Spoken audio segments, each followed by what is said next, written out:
గల్లు గల్లు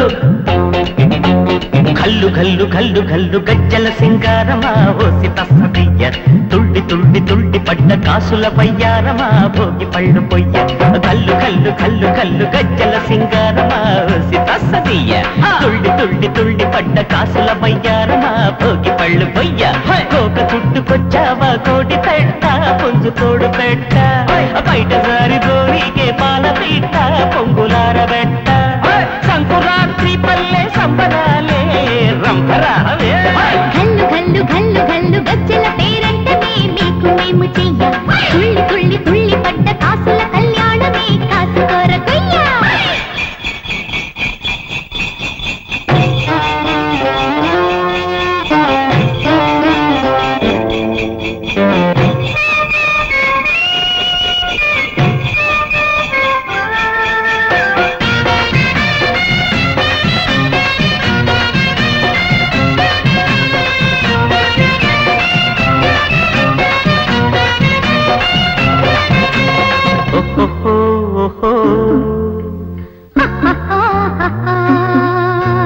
బాలరాజు నాటివి పాత జ్ఞాపకాలులే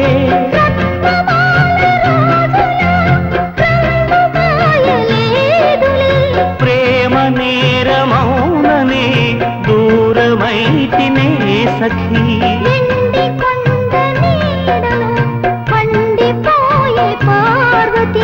నాటి నాటి డ్యూటీ మీరే మీ సటి పోటీ మేలే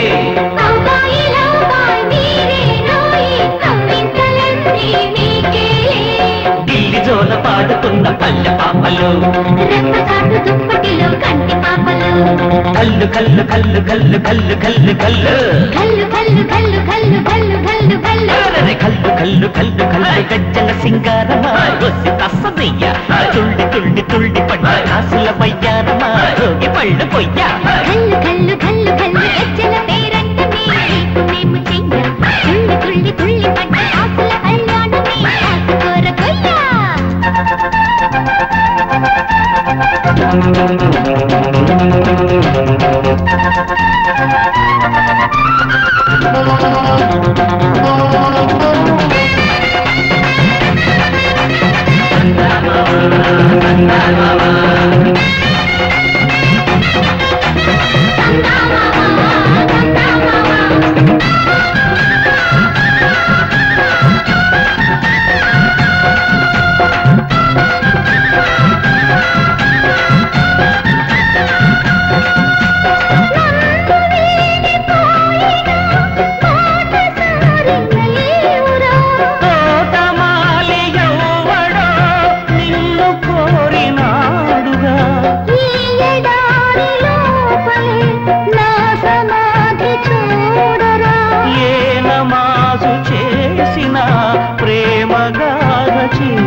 మగాడి పంట పైరు మాదే మారాడులంటే మేలే నీకున్న సోపు సొత్తు మాదే రాజులంటే మేలే గోకులాన ఎన్నెలంటి గొప్ప కాంతలం ఆ ఎన్నెలైన చిన్న బోబు కొత్త కాంతులో గల్లు గల్లు గల్లు గల్లు గల్లు గల్లు గల్లు కల్లు కల్లు కల్లు కల్లు కల్లు కల్లు కల్లు కల్లు కల్లు కల్లు గజ్జల సింగారమా ఓసి తస్సదీయ తుళ్ళి తుళ్ళి తుళ్ళి పడ్డ కాసుల కళ్యాణమే కాసుకోర కొయ్య కోక చుట్టుకొచ్చావా కోడి పెట్ట పుంజు తోడు పెట్ట కన్ను కొట్ట వచ్చావా కౌసు పెట్ట కారు కూత ఎట్ట సంకురాత్రి పల్లె సంబరాలే అమ్మ రంపరావే కల్లు కల్లు కల్లు కల్లు కల్లు కల్లు కల్లు కల్లు కల్లు కల్లు కల్లు కల్లు కల్లు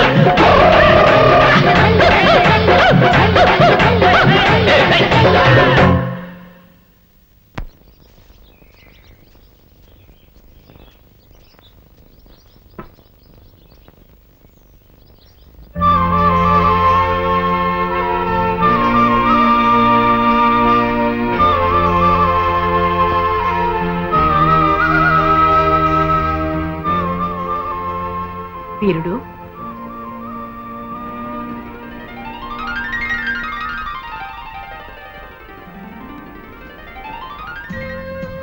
జానకి రా కూర్చో. పర్వాలేదు, 40 ఏళ్ల క్రితం మనం ప్రేమించుకునే రోజుల్లో వీరుడు అని పిలిచేదాన్ని. మళ్ళీ ఎంతకాలానికి విన్నానా ఆ పిలుపు. పిలిచేలా చేశాడు ఆయన నీ మనవడు. నా మనవడా? ఏం చేశాడు?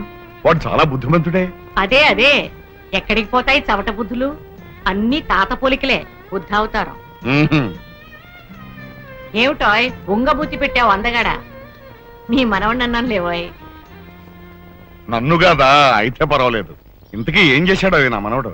పుంస మోహన రూపాయ అన్నట్లు అంత అందంగా ఎవడ పుట్టమన్నాడో నీ మనవణ్ణి. నా మనవరాలు నీ మనవణ్ణి చూసి మనసు పారేసుకుంది.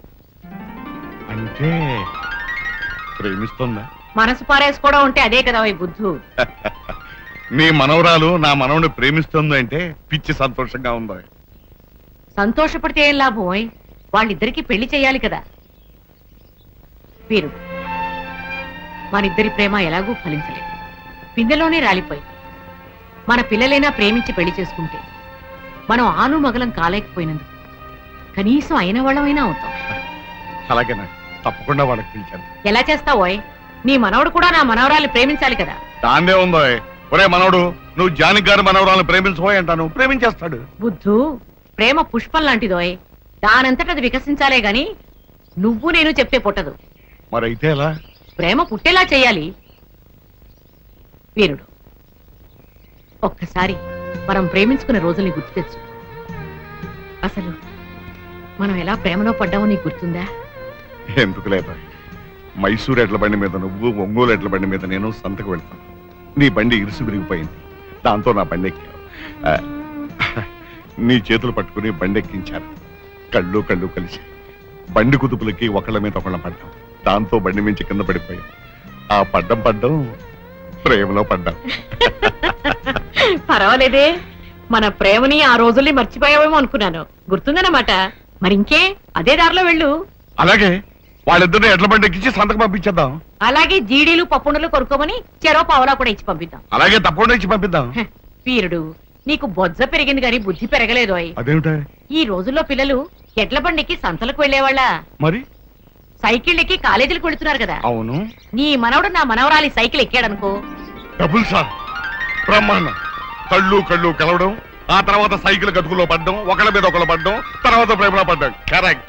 అయితే వెంటనే నా మనవని నీ మనవరాలు సైకిల్ ఎక్కమని పంపించేస్తాను. అలా చెప్తే ఎక్కుతాటోయ్. మరి ఏం చెప్తే ఎక్కుతాడే? నీ గడియారంలో టైం వెనక్కి తిప్పేయి. తిప్పాను అనుకో. కాలేజీకి ఇంకా టైం ఉందనుకుంటాడు నీ మనవడు. ఊళ్ళో కుర్రవాళ్ళంతా కాలేజీకి వెళ్ళిపోతారు. నీ మనవడి సైకిల్లో గాలి తీసి, అప్పుడు వేరే దారి లేక నా మనవరాలి సైకిల్ ఎక్కుతాడు నీ మనవడు. ఆహా, ఇప్పుడు అర్థమైంది. చాలా బాగుంది. సైకిల్ కి గాలి కొట్టడం అంటే కష్టగానే తీసేయడం ఎంత ఫట్.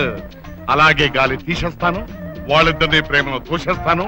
ఈ వీరయ్య ద్వారా తడాకా ఏమిటో చూపిస్తాను.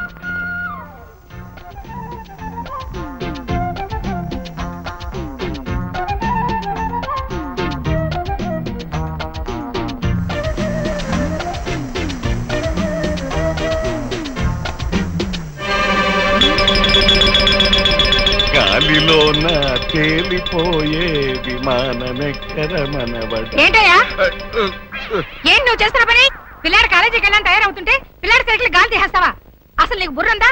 ఆహా, బుర్ర పని చేస్తుందా అంట. అది ఆగు. గాలి ఎందుకు తీసావు చెప్పు మరి కదులు. అబ్బే ఉత్తిరేనే, గాలి ఆడక ఒక్కపోస్తుంటేను. ఏంటి నీకు గాలి ఆడకపోతే పిల్లాడు సైకిల్ గాలి తీసేస్తావా? ఏమిటి బామ్మ, తాతయ్య మళ్ళీ ఏం చేశాడు?